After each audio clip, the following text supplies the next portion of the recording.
in charge of implementation. This includes the timeline of the steps we took to complete this project. We used 10 people to shovel the top layer away. It will take 1 to 2 class periods.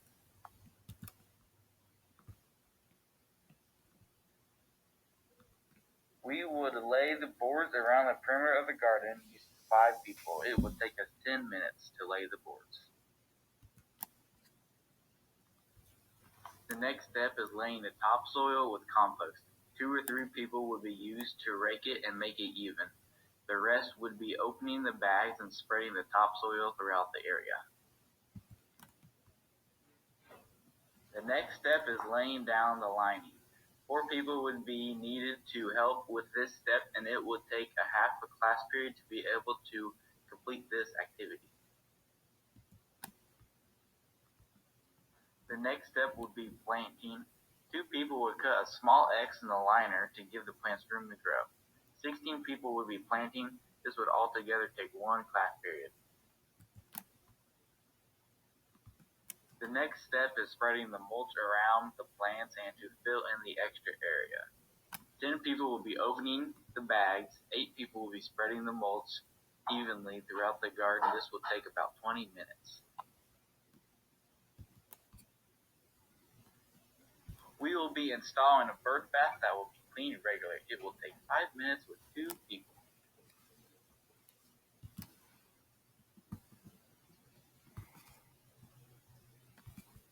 Our group was assigned project details. We found background information on the plants and materials used, as well as made the garden plan.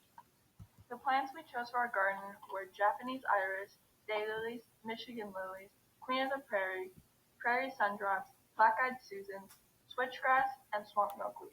We chose these mostly for their ability to thrive in wet soils and add color to the greenhouse area. Besides the plants, we needed a few other materials. We need about 5 or 6 shovels, mulch, soil, hose, rakes, watering cans, and fertilizer. Most of these can already be found at the school. This is our garden plan. As you can see, the design is very symmetrical and even. There is a bird bath in the middle with prairie sundrops, irises, swamp milkweed, and lilies. Outside of that, we have black-eyed Susan, switchgrass, and queen of the prairie. Swamp milkweed and queen of the prairie. The things that they share are their perennials, pink buds, partial sun, wet and moist conditions, and rich soils. The swamp milkweed is 2 to 5 feet tall and attracts monarch butterflies and hummingbirds. The queen of the prairie is 3 to 6 feet tall and attracts little insects. Daylily and Michigan lily and Japanese iris. They share full sun or part shade. Daylily and Michigan lily are 8 inches to 5 feet tall, reaches mature size 3 to 4 years, blooming from late spring to autumn, and total blooming period of 30 to 40 days. The Japanese iris is 3 to 4 feet tall, bloom early to midsummer, and come in purple and white or blue.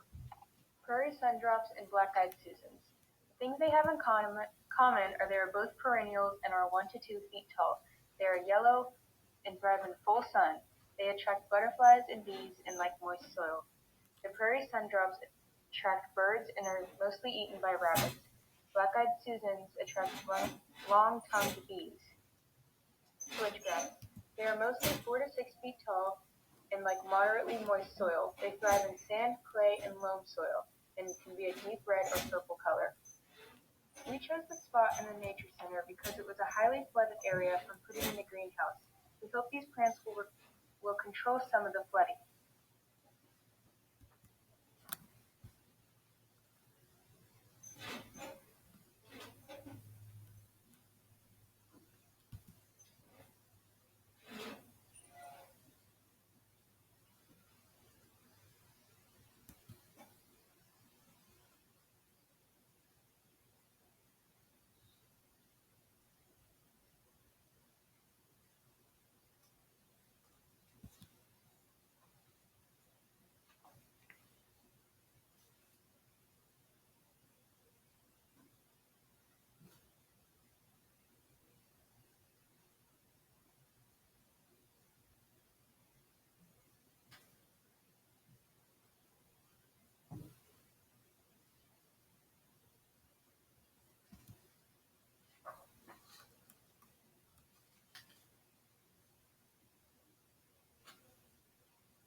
Flooding in Cumberland County. Cumberland County, Illinois has an increasing risk of flooding.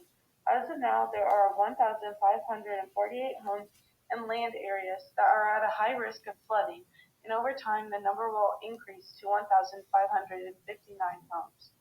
Flooding is going to increase as long as the environment continues to change. The atmosphere continues to get warmer, and with this, it soaks up more water, leading to heavier rainfall. Cumberland County has a major spike in flooding around spring.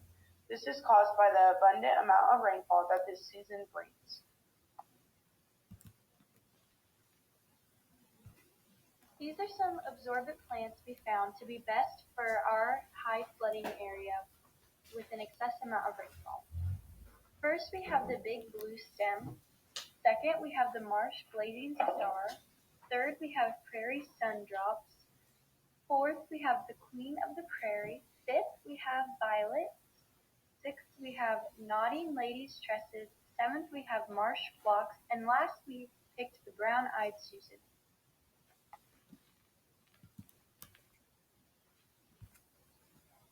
Amount of rainfall in Cumberland County. Cumberland County gets an average of 43 inches of rain each year. The U.S. gets 38 inches of rainfall annually, so Cumberland County just gets 5 inches on average of more rainfall. That being said, we have more rainfall here than a lot of other places do average in the U.S. That is why we chose plants that can survive with a high flooding area. Care for the absorbent plants that we have chosen. First, you want to apply an appropriate amount of water. Since the area that our garden will be located in is a bit more marshy and has flooding, they will not need extra watering as a result. Second, you need to remove weeds. The weeds can take nutrients from the plants. Third, you want to help prevent animals from invading the plants. Creatures nearby can destroy plants easily. Next, you want to add fertilizers if needed. Fertilizers can keep your soil nutrient and your plants alive.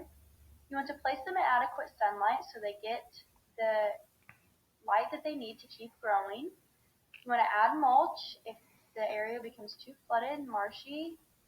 And you want to remove dead flowers to help with the blooming process of your plants.